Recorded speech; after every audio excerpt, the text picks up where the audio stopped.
चाणक्य जो थे वो बहुत बड़े विद्वान थे। उन्होंने अपने राजा के लिए, मतलब किसी भी साम्राज्य के लिए सप्तांग सिद्धांत दिए थे। उन्होंने 7 बातों को बोला था, जिसे कहते हैं कि सप्तांग सिद्धांत, राजत्व के लिए सप्तांग सिद्धांत। वो क्या था कि पहला कहा गया था स्वामी, यानी देश का जो मुखिया है वो एकदम सुदृढ़ होना चाहिए। तो नेतृत्व में तो किसी को कोई दिक्कत नहीं लगता है कि मोदी जी में कोई दिक्कत है, ऐसा किसी को नहीं लगता होगा कि उसके नेतृत्व में कोई प्रॉब्लम होगा। लेकिन बात समस्या क्या है, अमात्य में। अमात्य कहा जाता है मिनिस्ट्रीज को।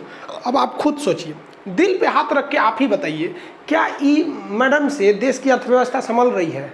और खुद से सोच के देखिए कि क्या देश जैसे महत्वपूर्ण अर्थव्यवस्था को ये कंट्रोल कर पा रही है? नहीं है। हम ये नहीं कर रहे हैं कि आप विदेश से लेके आइए, लेकिन बीजेपी गवर्नमेंट है, अपने में ही देखिए, आपके में भी बहुत सारे योग्य होंगे जो अर्थव्यवस्था जैसे महत्वपूर्ण चीज़ों को संभाल सकते हैं।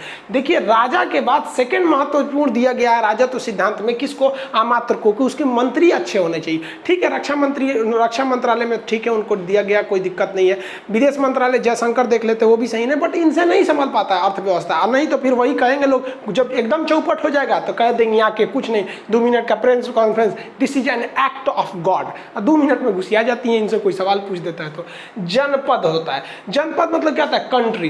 कंट्री के लिए हमारा मार्केट होना चाहिए। हमारा मार्केट पूरी दुनिया में अभी सबसे इमर्जिंग मार्केट है हमारी मार्केट में, तो इसमें हमारे यहाँ कोई कमी नहीं है। अब दुर्ग, दुर्ग मतलब होता है इंफ्रास्ट्रक्चर। इंफ्रास्ट्रक्चर को ही लेकर तो सारा बवाल खड़ा हो गया। हम लोग अपना इंफ्रास्ट्रक्चर डेवलप कर रहे थे, गलवान तक में बना रहे थे, दौलत बेग ओल्डी में एयरपोर्ट बना लिए थे, सारा बवाल तो इंफ्रास्ट्रक्चर को लेके हो गया हमारे यहाँ। उसके बाद होता है कोष। कोष क्या होता है? ट्रेजरी, यानी इकोनॉमी, जो मैडम के हिसाब से संभल नहीं रहा है यहाँ से इकोनॉमी में। हम तो कहते हैं मोदी जी जो अपना वित्त मंत्रालय अपने कंट्रोल में रखिए। जिस तरह से इसरो किसके कंट्रोल में? प्रधानमंत्री के कंट्रोल में। परमाणु विभाग किसके कंट्रोल में? प्रधान पीएमओ के कंट्रोल में रहता है। उसी तरह इसको भी कंट्रोल में ले लेना चाहिए। दे दिए लोग इनको यहाँ पर। उसके बाद देखिए क्या होता है? दंड। दंड मतलब क्या चीज़ है भाई साहब? जो दंड देता है आर्मी, आर्मी या फिर जो एडमिनिस्ट्रेटिव बॉडी है वो अच्छे रहना चाहिए। तो इसमें तो किसी को डाउट ही नहीं है भाई साहब कि आर्मी हमारी कुछ मतलब कहीं से भी कमजोर है, तो आर्मी से कोई दिक्कत नहीं है। लास्ट आ जाता है आपका मित्र। इसके क्या होता है कि हमको कहाँ से आपको मोटिवेशन, कंसल्टेंसी या कहाँ से मिल रहा है। जैसे अभी हमको इजराइल भी सपोर्ट कर रहा है, अमेरिका भी सपोर्ट कर रहा है। तो ये सब एक राजा के सप्तांग सिद्धांत होते हैं जो भारत से ही आया है।